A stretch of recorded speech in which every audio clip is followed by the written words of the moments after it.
Close या खाली अंदाज झाला नाही नाही थांब आता होते थोड्या वेळाने बॅकला फक्त वाढेल तिथे बॅक 100% काय ते नाही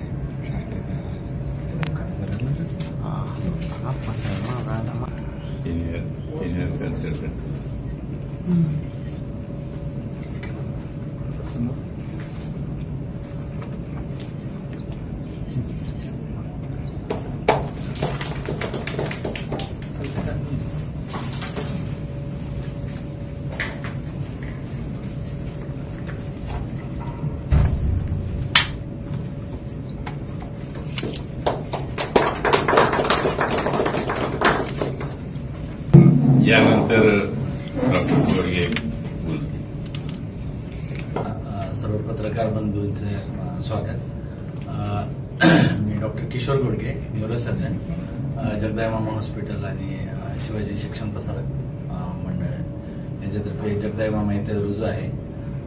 मागील 5 वर्षापासून मी बार्शी येथे जगदायमामा ट्रॉमा केअर सेंटर इथे न्यूरोसर्जरी डिपार्टमेंट अत्यंत उत्कृष्टरित्या चालू आहे.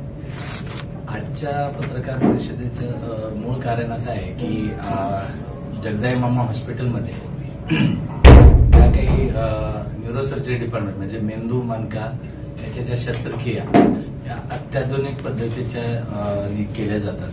त्याबद्दलची जी आहे की जे दुर्बीणद्वारे बिन टाक्याच्या ज्या शस्त्रक्रिया आहेत मणक्याच्या, ज्यामध्ये युजली कुठली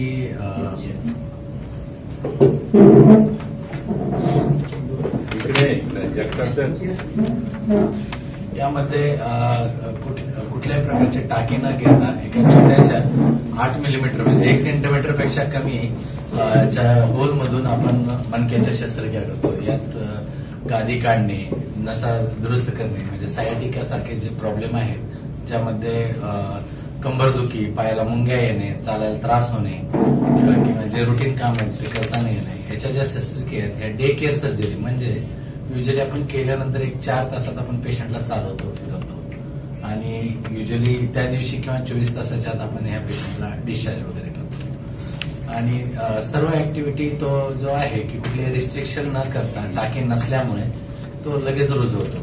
यामध्ये जे अत्याधुनिक तंत्रज्ञान आहे ते आपल्या बार्शीतच नव्हे तर आता आपल्या स्टेट लेवल आणि नॅशनल लेवलला सुद्धा त्यांनी वेल अप्रिशिएटेड केलेलं आहे. त्यासाठी ज्या कॉन्फरन्स झाल्या सध्या जी झाली ते महाराष्ट्राची जी होती ती कोल्हापूर येथे होती. कोल्हापूर येथे आपण दुर्बीणद्वारे जे शस्त्रक्रिया आहेत तर यात मणक्याच्या गाठीबद्दलच्याही आपण सांगितलं की दुर्बीणद्वारे आपण गाठी सुद्धा काढलेल्या आहेत आणि ते पेशंट सुद्धा युजली एका दिवसात चालणं फिरणं आणि सर्व काही करत आहेत. दुसरी जी होती ती वर्ल्ड इंडोस्कोपिक स्पाइन सोसायटी जी असते की वर्ल्डमधील जे दुर्बीणद्वारे ऑपरेशन करतात त्याची एक अत्युच्च सोसायटी असते. त्यामध्ये ऍज अ टीचिंग फॅकल्टी म्हणून आपल्या कामाचा गौरव केला गेला. जे आपण इथं जे हे केलेले आहेत, ज्या शस्त्रक्रिया केलेल्या आहेत त्याच्याबद्दलची आणि त्याची इत्तुंबित माहिती आणि शोध निबंध प्रसारित करत बाकी जे नवीन न्यूरोसर्जन आहेत की ज्यांना हे शिकवणं किंवा हे अत्याधुनिक तंत्रज्ञान हे आहे त्यासाठी आपली नियुक्ती केलेली आहे. या व्यतिरिक्त आता रिसेंटली गोवा येथे इंटरनॅशनल कॉन्फरन्स झाली. त्यामध्ये सुद्धा जे मेंदूचे आजार आहेत रक्ताच्या नळीचे तर त्याचे बायपास आणि रक्ताच्या नळीचे आजार ह्याच्या व्यतिरिक्त जे दुर्बीणद्वारे ज्या शस्त्रक्रिया मणक्याच्या केल्या जातात याचं सर्व जे टीचिंग फॅकल्टी आहे यासाठी सुद्धा आपल्याला आमंत्रित केलं होतं आणि तिथे आपण गायडन्स देऊन इंटरनॅशनल कॉन्फरन्समध्ये सुद्धा आपला बार्शीचा एक ठसा उमटण्याचा प्रयत्न केलेला आहे. अशा प्रकारे बार्शीचं नाव म्हणजे मी हा गौरव समजतो की मला ही संधी मिळाली की जे आपलं जे अत्याधुनिक तंत्रज्ञान आहे जे आहे प्रस्तुती असं आपण देश लेवल, राज्य लेवल, देश लेवल आणि इंटरनॅशनल लेवल या लेवलला आपण रिप्रेझेंट करतोय. ही खरंच गौरवाची गोष्ट आहे. याच्यामध्ये मला doctor BY Yadav sir, doctor Jagtap sir तसेच संस्थेचे विविध पदाधिकारी यांची अनमोल साथ लाभली. याच्या व्यतिरिक्त मी स्पेशली म्हणू इच्छितो की जे स्टाफ आहेत, माझे कलिग आहेत आणि हे सुद्धा एक उत्कृष्ट प्रकारे ट्रॉमा सेंटर सांभाळत आहे.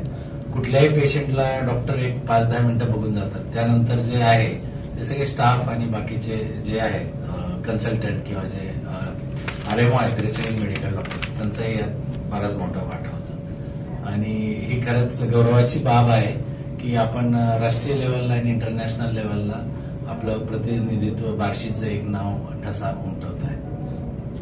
थँक्यू. मागील 5 वर्षात आपण रुटीनली शस्त्रक्रिया केलं तर ऑलमोस्ट आता 1000 पर्यंत शस्त्रक्रिया आपण मणक्याच्या झालेल्या आहेत की ज्या आपण दुर्बीणद्वारे बिन टाक्याच्या करतो असं.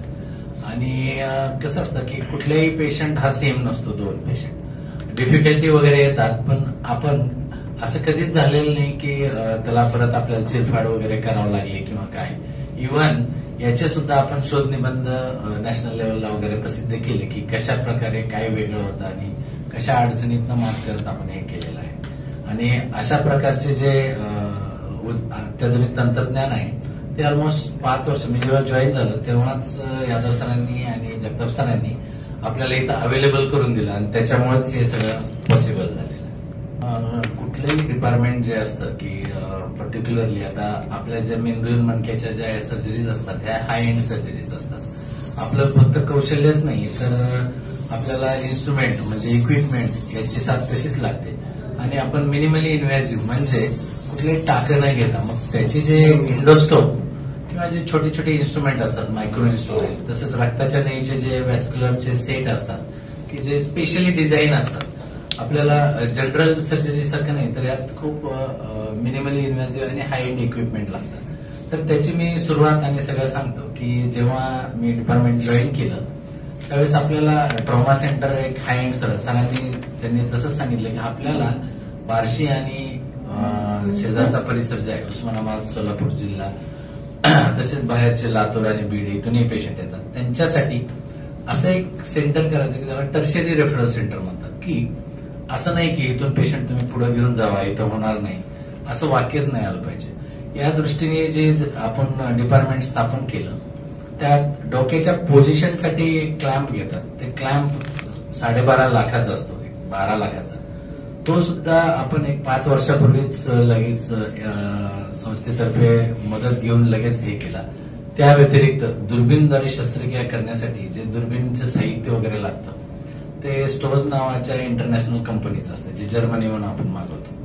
ते सुद्धा आपण जेव्हा सरांना लक्षात आलं की गोडगे सरांची इच्छा आहे आणि ती मी करतही होतो तर सगळं डिस्कशन आपल्या मंडळाशी करून हे करून त्यांनी तत्कालिक ते उपलब्ध करून दिलं आणि त्यामुळेच हे पॉसिबल झालं की आपल्या इथल्या पेशंटला हे सर्व सुविधा आपल्याला देता आली. या व्यतिरिक्त नेव्हिगेशन वगैरे म्हणतात. नेव्हिगेशन म्हणजे कसं आपल्या गाडीला जसं नेव्हिगेट असतं तसं मेंदूमध्ये गाठ कुठं पसरली, आपल्याला कुठपर्यंत जायचंय याचा अचूक अंदाज येण्यासाठी काही इन्स्ट्रुमेंट लागतात. इव्हन त्या इन्स्ट्रुमेंटसाठी सगळी सोय करून देणे, त्याचे डेमो आपल्या इथं देणे, अशा प्रकारचे सर्व प्रकारचे इन्स्ट्रुमेंट्स केले. या व्यतिरिक्त व्हॅस्क्युलर म्हणजे रक्ताच्या नळ्याच्या आपण मेंदूचे बायपास नावाची सर्जरी आहे. याच्यामध्ये सुद्धा आपलं नॅशनल लेवलला नाव आहे की खूप कमी सर्जरी होतात.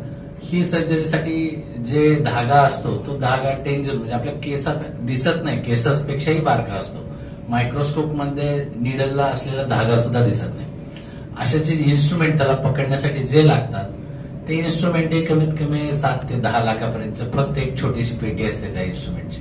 ती सुद्धा लगेच अवेलेबल करून आपल्याला जे आपल्या इथं हाय एंड सर्जरीज होतात यासाठी अवेलेबल एक 5 वर्षापूर्वी केलेलं आहे. आणि सातत्याने अशा प्रकारच्या सर्जरी आपल्या इथं होत आहेत ज्यामध्ये आपण मेंदूच्या बाहेरच्या रक्ताची नळी मेंदूच्या आतल्या रक्ताच्या नळीला कनेक्ट करून पॅरालिसिस सारखा दुर्धर आजार त्या पेशंटचा बरा करतो.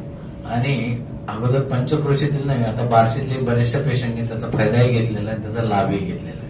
म्हणजे मागील एक 15 दिवसातच अशा प्रकारच्या 2 ते 4 सर्जरी पार पडलेल्या आहेत. आणि पेशंट जे पॅरालिसिस झाला होता तो ऑलमोस्ट 80% कव्हरही झाला आणि त्याच्यानंतर स्वतः चालत गेले. म्हणजे म्हणण्याचा उद्देश हेच आहे की आपल्या इथं सर्व प्रकारच्या हाय एंड सर्जरी याच्यासाठी जे लागणारे इन्स्ट्रुमेंट आहेत, उपकरणं आहेत, जे इन्फ्रास्ट्रक्चर आहे, जे आयसीयू युनिट आहे, हे सगळ्यासाठी मला खूपच मोलाची साथ यादव सर, जगताप सर आणि संस्थेचे पदाधिकारी यांच्याकडून लाभलेली आहे. श्री शिवाजी शिक्षण प्रसारक मंडळ संचलित जगदाळबाबा हॉस्पिटलमध्ये स्वागत करतो. जगदाळबाबा हॉस्पिटल हे आपलं टर्शरी सेंटर हे आपल्याला सर्वांना माहिती झालेलं आहे. टर्शरी सेंटरमध्ये ज्या ज्या सुविधा आपण उपलब्ध केलेल्या आहेत, विविध डिपार्टमेंट आपण सुसज्ज असे केलेले आहेत आणि हे सुसज्ज करत असताना सर्वात महत्वाचा भाग जो आहे ते तज्ञ कन्सल्टंट्स असणं गरजेचं असतं. सुरुवातीपासून आपण जर बघितलं 1 कन्सल्टंट पासून आता जे आहे ते 29 कन्सल्टंट्स आपल्या जगदाळबाबा हॉस्पिटलमध्ये कार्यरत आहेत. 22 मेडिकल ऑफिसर आणि हाऊसमन आणि जो नर्सिंग स्टाफ लागतो BSc GNM ANM हा नर्सिंग स्टाफ पण लागतो, तो पण तज्ञ स्टाफ हॉस्पिटलमध्ये उपलब्ध असल्यामुळे आपण या रुग्णांना सेवा देऊ शकतो.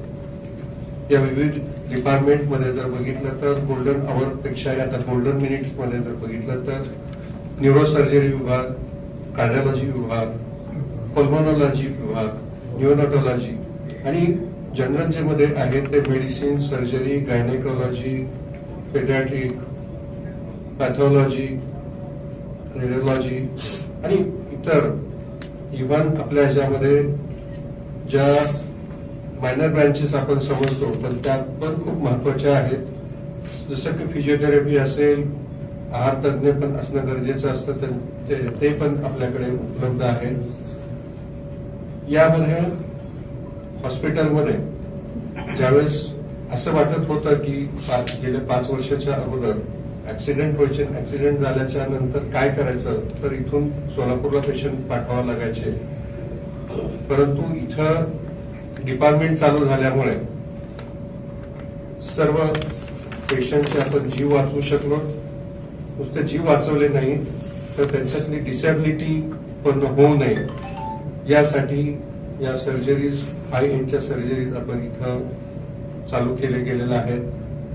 दुसरं जे डिपार्टमेंट आहे कार्डिओलॉजी डिपार्टमेंट, गोल्डन आवरवरून आपण आता गोल्डन मिनिटवर आलो आहोत. काही दिवसांनी मिनिटवरून खाली यायची वेळ येईल का काय सांगता येत नाही. बऱ्याचशा रुग्णांचे प्राण आपण वाचवू शकलो.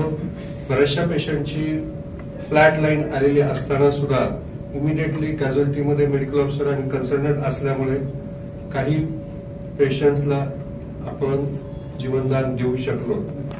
तसेच न्यूरोनॉटॉलॉजी आहे, पल्मोनॉलॉजी आज जर बघितलं तर बार्शीमध्ये फर्स्ट सुपर स्पेशालिटी कन्सल्टंट आपल्याकडे डॉक्टर लंगडे जॉईन झालेले आहेत, जे की फुफ्फुस आणि श्वसनक्रियेवरती जे काही आजार असतील त्यावरती उपचार करण्यासाठी ते उपलब्ध आहेत. तसेच गायनेकोलॉजी डिपार्टमेंट असेल, यामध्ये सुद्धा ज्या काही हाय एंडच्या सर्जरीज आहेत, NDH वगैरे सर्जरीज आहेत, त्या सुद्धा सर्जरी आपल्या हॉस्पिटलमध्ये उपलब्ध आहेत. सर्वात महत्वाचं म्हणजे की WHO नॉर्म्स प्रमाणे जसं शाळा कॉलेजेसमध्ये NAC असतं A ग्रेड वगैरे, त्याचप्रमाणे हॉस्पिटलसाठी NABH national accreditation board for hospital यासाठी सुद्धा गेल्या 2 वर्षापासून हॉस्पिटल हे नामांकित केलं गेलेलं आहे.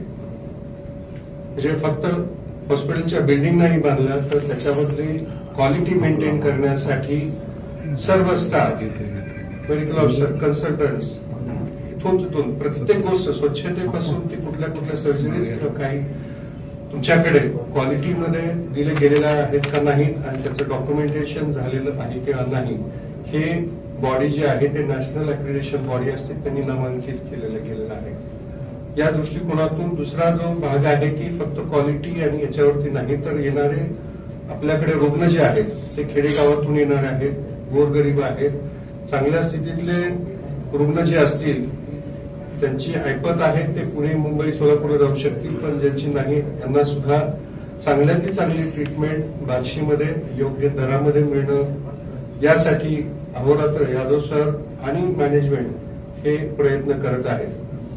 दुसरे असं म्हणावं लागेल की क्वालिटी अँड क्वांटिटी असं जर बघितलं तर ते त्याच्यातून बाय हँड असं जाऊ शकणार नाही.